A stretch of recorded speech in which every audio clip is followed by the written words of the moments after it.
Bora aí, então, olha, pessoal, mais uma vez, hein, muito obrigado pela presença de vocês, sensacional. Hoje, um dos mestres, porque sem o Ari Fernandes, a gente também existia, mas o Ari Fernandes foi melhor para todo mundo, pelo que ele fez, do que ele representa. E isso é muito importante, ele estar conosco hoje, é essa a nossa filosofia. E o Círculo Satélite agradece, depois, no final, Ari, esse pessoal que você ficou contente? Ficou contente? Maravilha. Então, depois você vai responder algumas perguntas e nessa manifestação legal. Então, com vocês, aqui a projeção hoje de Mágoa de Caboclo, uma fita realizada quando foi, Ari? Quando foi? Foi em 70. 1970. Com vocês a projeção, depois um papo gostoso com o Ari Fernandes. Palmas para ele, gente.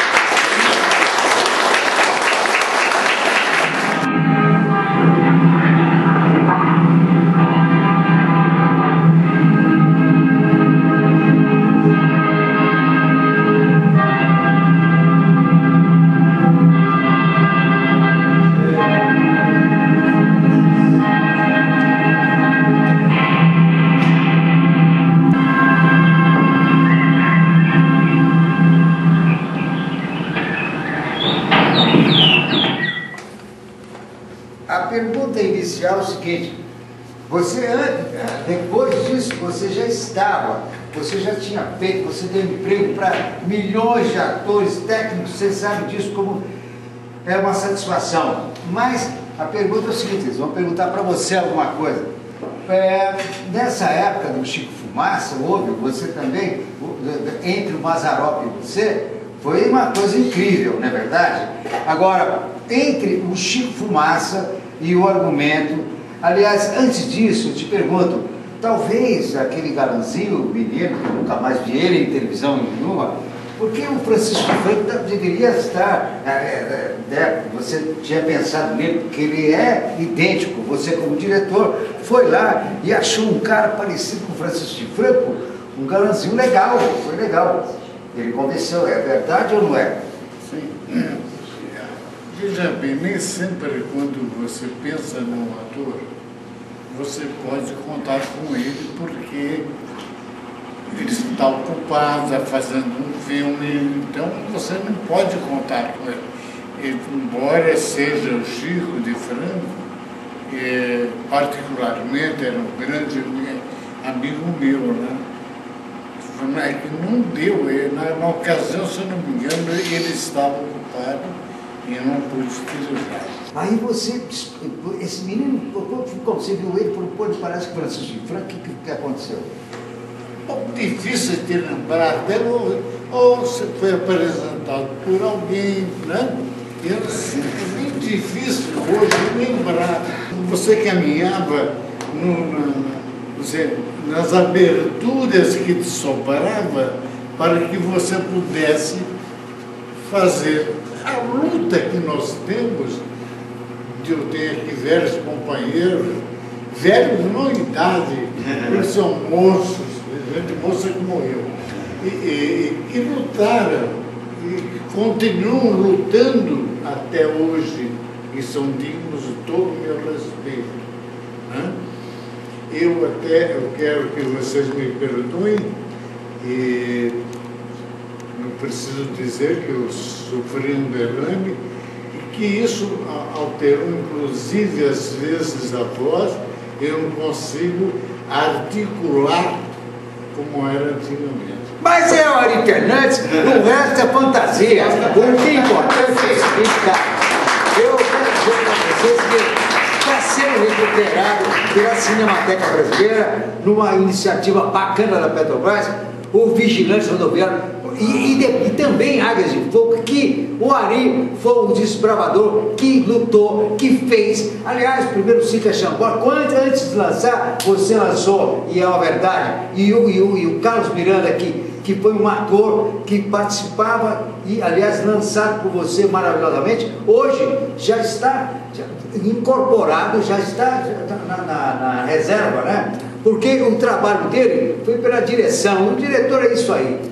Dois filmes que eu participei do Ari Fernandes foi a as trapalhadas de Don Quixote, lembra? O Toríbio Luiz fazendo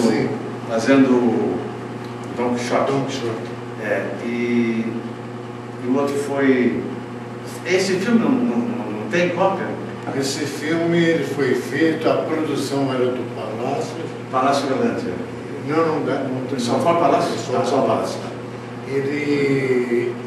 Esse filme, infelizmente, aí ele ficou pronto, chegou a ser colocado no Cine Ipiranga, um display enorme, muito bonito, mas aí começou a entrar os filmes eróticos, que já, vamos dizer, não era exatamente explícito, mas aquilo que antecedeu.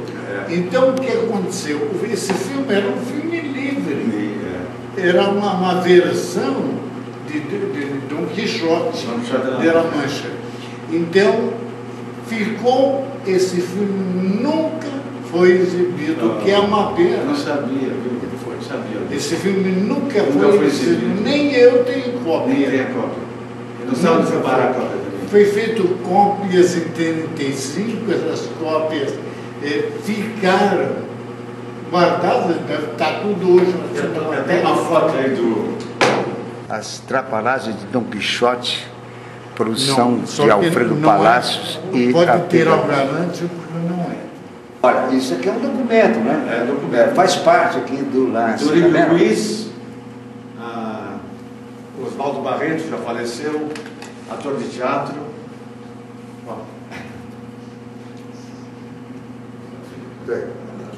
A última pergunta que eu tenho, eu não tenho nada a ver, a noite é sua.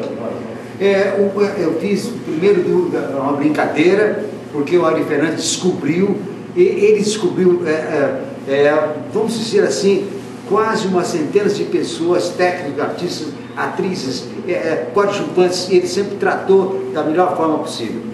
Essa foi do como, aliás, do Francis de Franco, não é isso?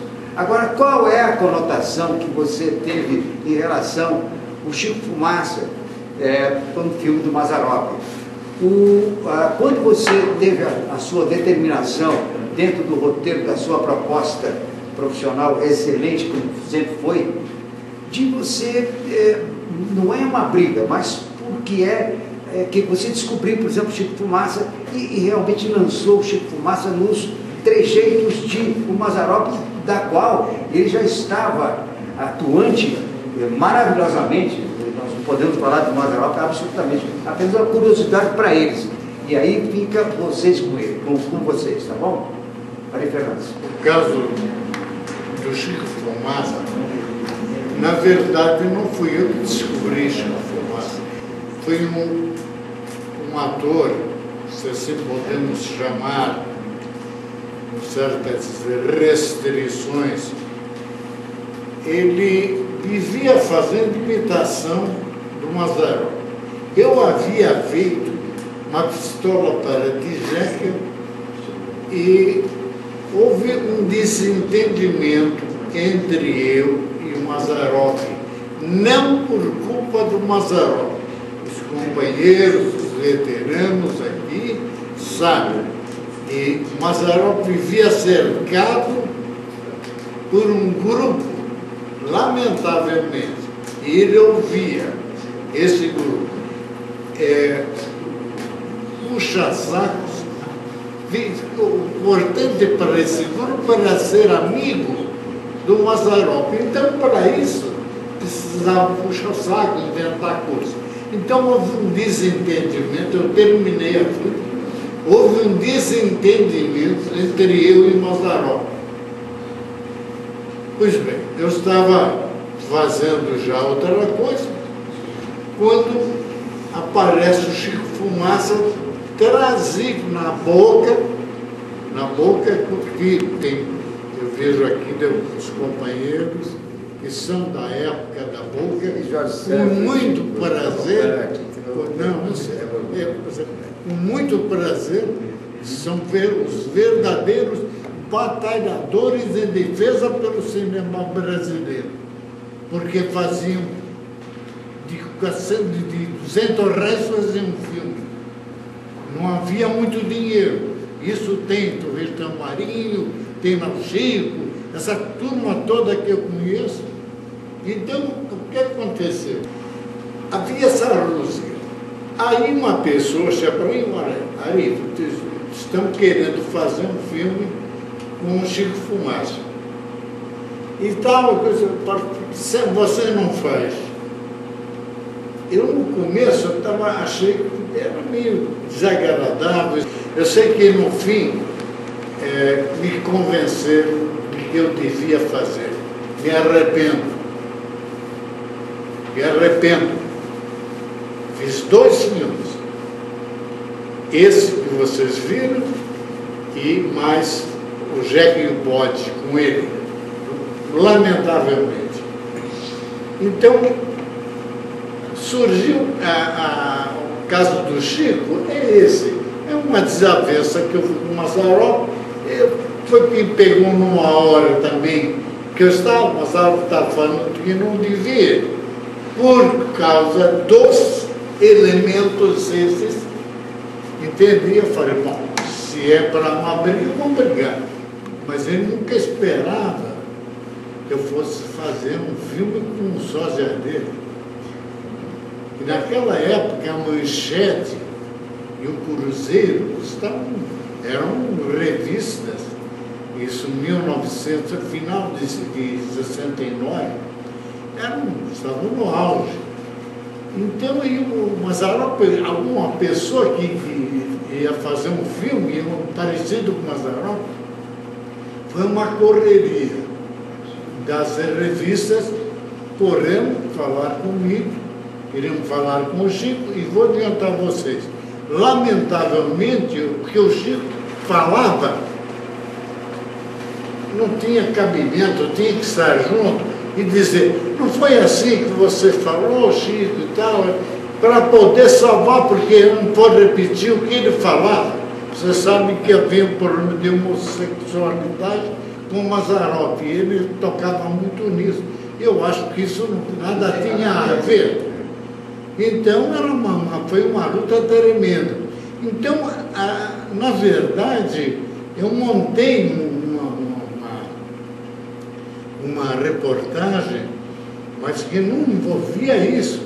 Pelo contrário, que ele tinha feito uma amizade com o Mazzaropi, que o Mazzaropi tinha ajudado muito ele ao Chico, e que ele era grato, ele não tinha culpa de ter uma certa semelhança. Eu sei que a reportagem do Cruzeiro, da Manchete, foi falar com o Mazzaropi. O Mazzaropi estava pé da vida, disse exatamente, não é aquele cretino e tal. E aí foi que deu um pó de tudo. Eu vou te deixar sozinho, porque eles estão sequiosos para conversar com você. Eu estou saindo aí, dá licença. Eu lembrei de outro filme, o Sexo Violento. Você lembra? Sexo Selvagem. Sexo Selvagem. Esse também não tem cópia. E esse filme, eu estava dizendo para o Cleric, quando para cá vinha, que eu tinha um filme chamado Supermâncio, que foi um sucesso tremendo. O argumento é meu e do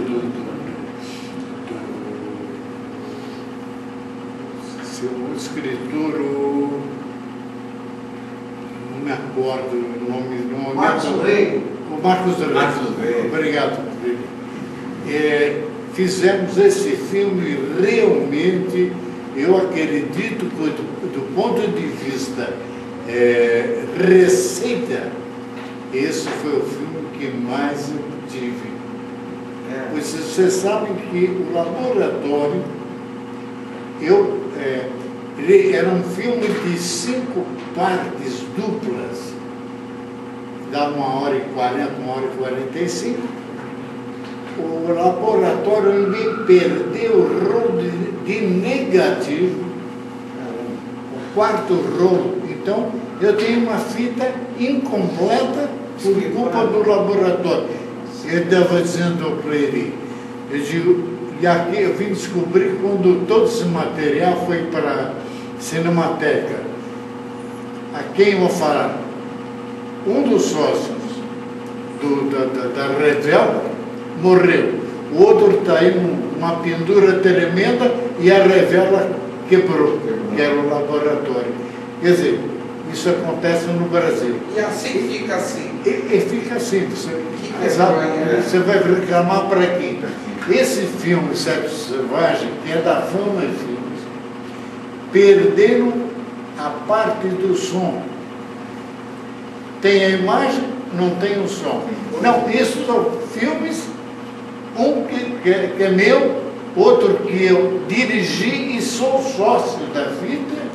Vocês imaginam que situação. E como eu, não pense, eu não sei se aí Marinho, toda essa turma que o Chico, se não tem Se não passarem também por algum caso desses. Eu não posso dizer, provavelmente, porque na maioria das fitas tinha produtor, era sempre produtor minoritário. E como não mexi mais, a coisa está meio parada, eu não sei. Mas o Cláudio Cunha, até inclusive não sei, até o filme do João Garré, que eu era assistente de direção, parece que perderam também uns 2 rolos. Até aquele filme que o Paulo Ramos trabalhava. Que até ele trabalhava no filme lá daquele do avião e trabalhava no nosso. E parece que perdeu 2 rolos, não deu para negociar com a televisão e fica por isso mesmo. Mas jamais aconteceria nos Estados Unidos, porque lá eles não usam. Eles pegam o negativo original, tiram o internegativo e o negativo fica guardado num cofre lá que nunca vai acontecer nada.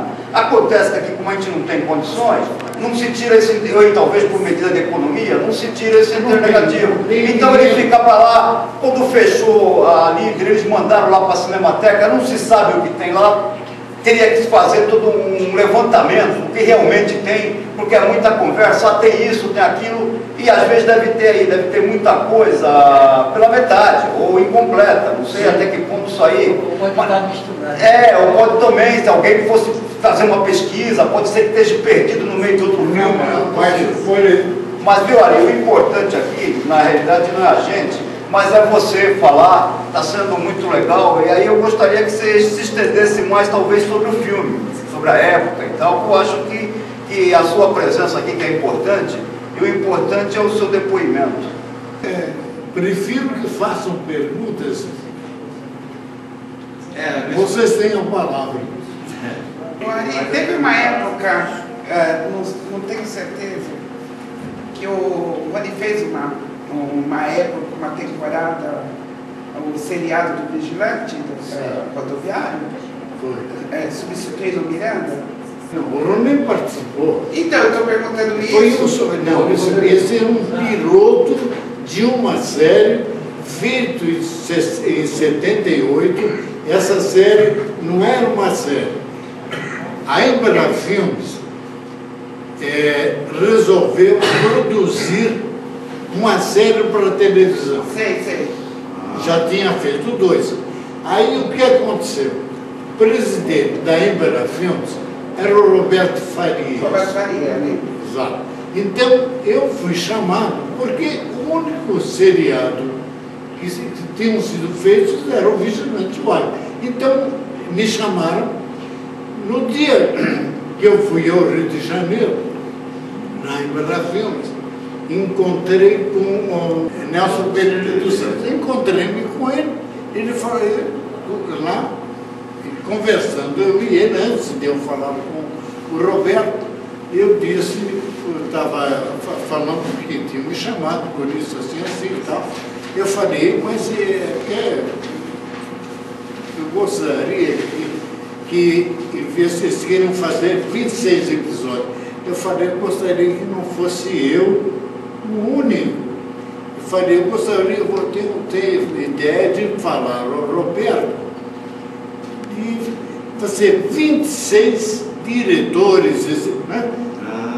Fazerem 26 episódios diferentes. Cada um com um diretor. Cada um não vigilante. Cada um criar um piloto de uma série. Então a Embra Filmes teria 26 pilotos de série. Então era muito mais fácil. Pô, tem 26 filmes, você escolher. Aí eu teria para falar com o Roberto, e o Nelson ainda disse, falou, pô, falei, assim eu não faço, eu falei, vou me habilitar também. Mas para um episódio do Vigilante Novo. E falei, os outros terão oportunidade de fazerem pilotos, talvez sejam novas séries. Eu sempre visei, não era eu fazer, só eu. Eu seria outro, como eu fiz dois seriados, num total de 60 e tantos filmes. Aí, eu falei com o Roberto, puxa vida, quer dizer, eu abri mão, de uma certa forma, de fazer uma nova série do Vigilante. Aí, bom, sei que então foi feito isso, foi falado com o Ney Braga, que era um ministro, era até meu conhecido, amigo meu. Foi falado com o Ney, ele falou, não tem dúvida, mas eu quero um do Vigilante. E foi feito isso. E foi aberto 26 episódios. O ator que eu usei, foi já nessa época, foi o menino que trabalhava com Antônio Fonzar. Ah, sim. Ele que fez. E ficou nisso, não resultou em nada. Não só o Novo Vigilante, como todos os outros. Todo mundo pensa que ganhamos muito dinheiro com o Vigilante. Na verdade, o Vigilante nos deu muito prestígio e nos deu prejuízo tremendo, porque nós pegamos a instrução 204 e 208, que era do Jânio. Eu fechei contrato com a Nestlé, digamos, no dia 22. Recebemos o cheque, depositamos, entrou a instrução 204. O orçamento que eu tinha para fazer, eu me lembro como se fosse hoje. O negativo custava 10 mil cruzeiros a lata de 1000 peças. Muito bem. Dia 24, com a instrução 204, o negativo passou para 20, o dobro. E eu tinha feito no orçamento calculado que levaria pelo menos uns 14, 15 meses para que a gente fizesse seriados, 38 episódios. E nisso, depois do 22º, o negativo eu pagava 35 mil cruzeiros. Você fez tudo em 16 milímetros. 35. Você teria ideia de todo esse filme aí na época, se transportasse para hoje, quanto precisaria para fazer esse filme aí, que a gente acabou de ver?